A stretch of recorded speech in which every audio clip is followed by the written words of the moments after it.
Hey guys and girls, my name's Dan. Welcome back to The Forge. In this episode of Trust Me, I'm a Blacksmith, I'm going to make a rounding hammer for Albert.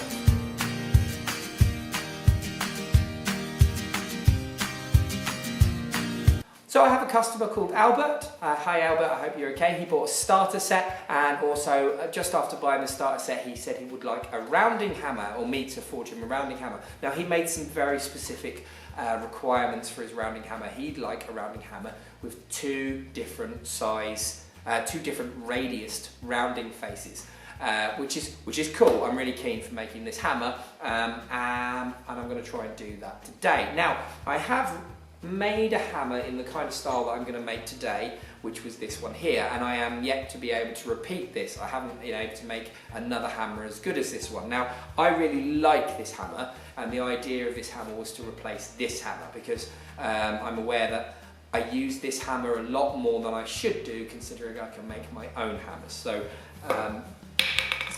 yeah, but this isn't right. A, it's too small, and B, I think this face is a little small on this side. I would have liked it to be more like sort of a farrier style rounding hammer.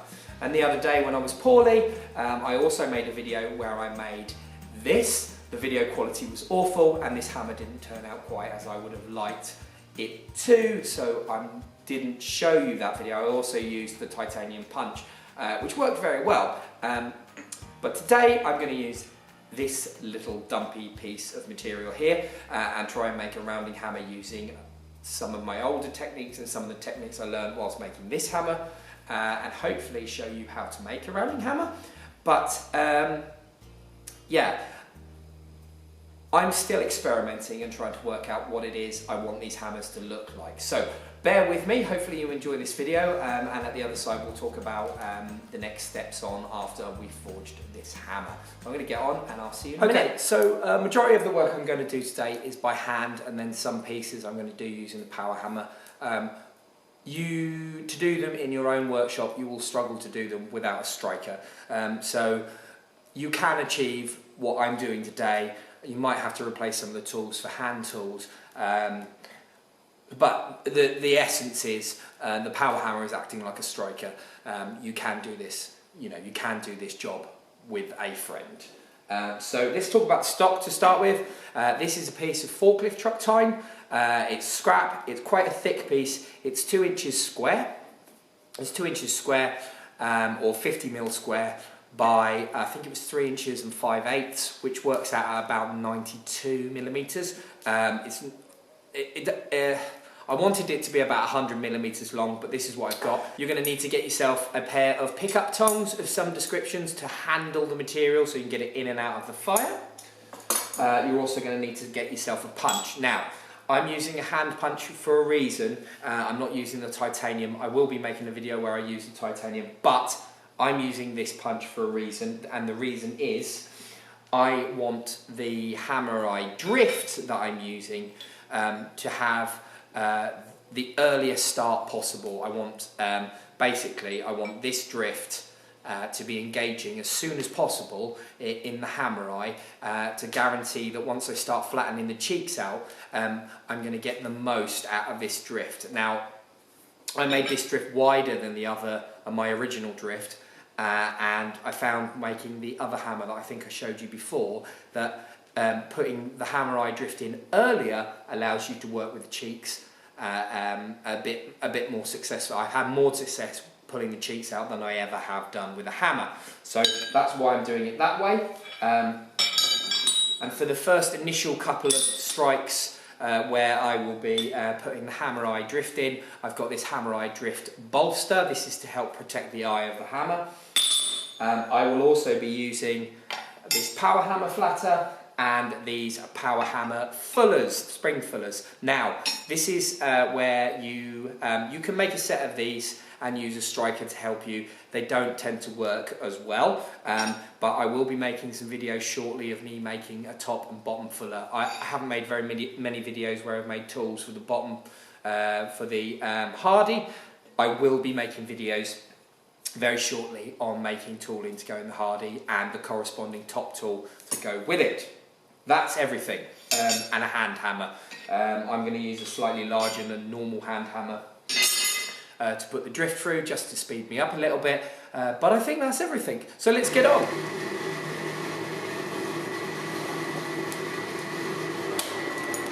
Okay, the first thing that you want to do is mark up where you're going to be punching the holes. Now, I like to do this at a fairly low temperature, and the other thing that's important to remember is to have your tools ready. I'm ready to start working straight away. I've got my punch and my hammer waiting on the anvil. So I'm going to get the bar stock. Now, you might have noticed that this isn't like burning red. This isn't like bright white. All I'm doing for this is I'm just marking so that I can find this point easier when it comes out and it's hot, because sometimes it can be quite hard to see what you're looking for when the bar is up to temperature.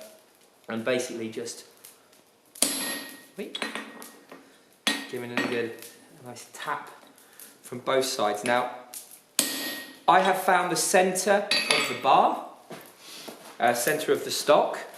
So this way, I found the centre, and this way, and I've marked that on parallel sides. Right, back in the fire she goes. Okay, once again I've prepped myself. I've got my punch and I've put a little bit of beeswax on it.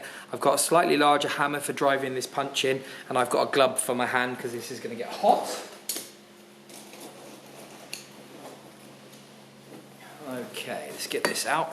So the first thing to do is every time you put the punch in, turn it round and go from the opposite side, and then turn it through 180 as well. Work both sides and keep doing this. This does two things. This means the rotating of the punch takes out any left and right indiscrepancies that you might have because of the punch, and also keeps the temperature a bit higher in the work, because it's not staying on one face after every hit. Make sure your punch stays nice and cool as well. Keep checking it to make sure you're not getting it too hot, and just keep doing this until the metal is getting a bit hot, or you think the punch has had a bit too much punishment. Now, just working each side just to try and, there we go. Okay, so we're getting a bit cold now, I think. This big lump of metal, this is. Okay, right, I think I'll leave it at that for a minute. Okay, so you want to repeat this process until basically both holes meet up in the middle.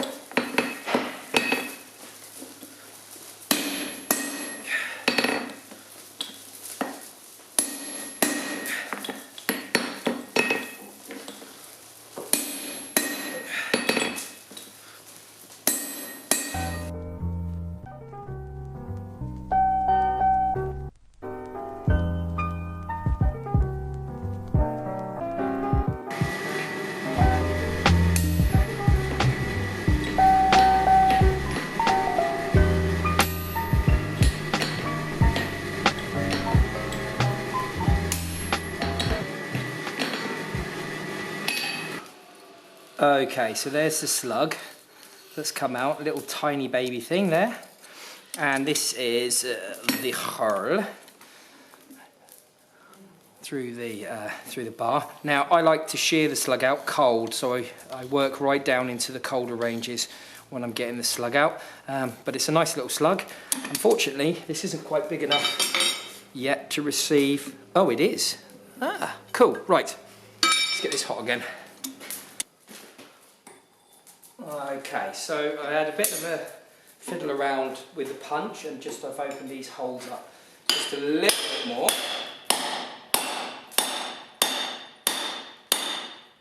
So that I can get the drift to sit and this is slightly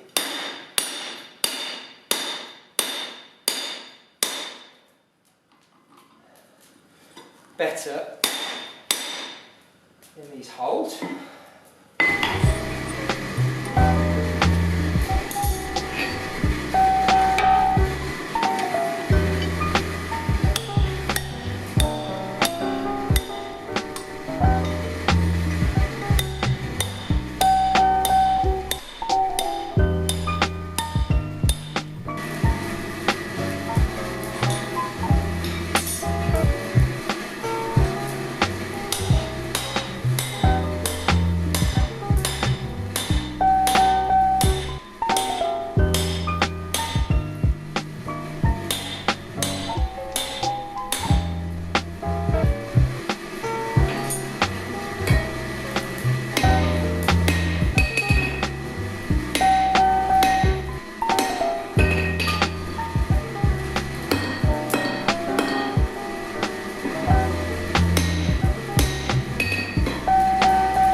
Okay, so the fullering process, that close to the eye, caused quite a bit of puckering, which isn't a problem because it's why I kept the hole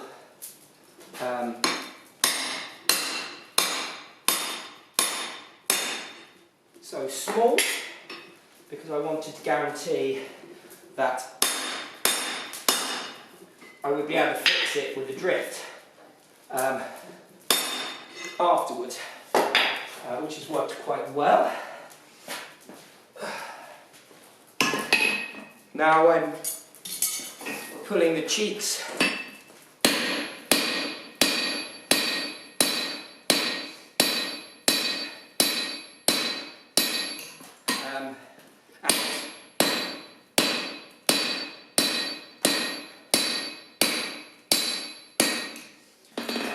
but unfortunately it doesn't look like a hammer I wanted to make, but it does look like a hammer.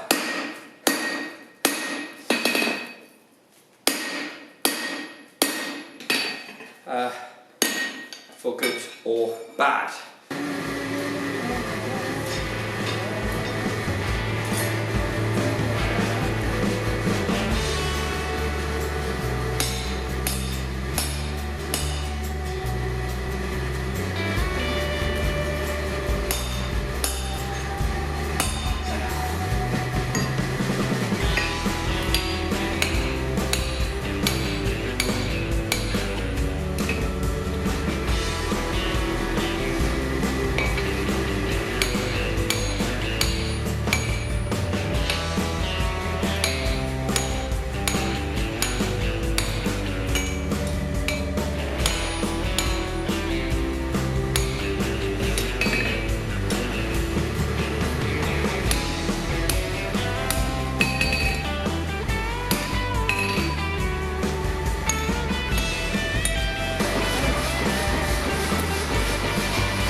give this a bit of a brushing.